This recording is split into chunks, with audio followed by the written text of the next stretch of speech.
Naglandfall na sa Taiwan ang Bagyong Leon na may international name na Typhoon Hongwei. Okay, sa sitwasyon na igayatin mula sa Taiwan na kasama natin si Susan Enriquez. Susan, pagkaksabahan sa unang ano. Taiwan na. Nagabantay dyan. Not only Red Cross, and Remo, and Metro.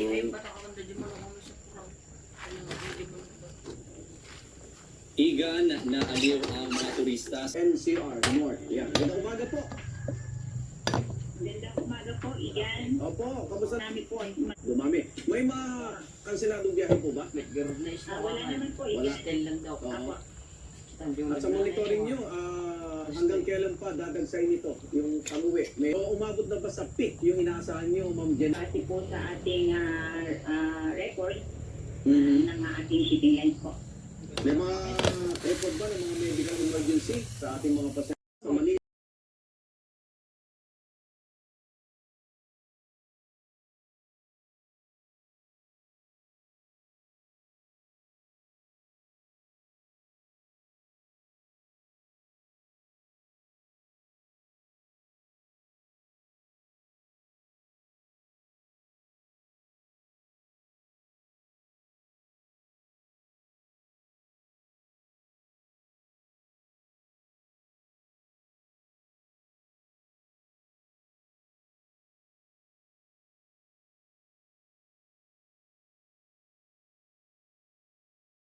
Dumating din ang isa pang lalaking nakasuot ng red t-shirt na bibili rin umano ng pagkakundo. Ilang sandali lang sinunggaban na ng lalaking naka-jersey ang dalawa at tinadapa sa sahig. Isa pala siyang pulis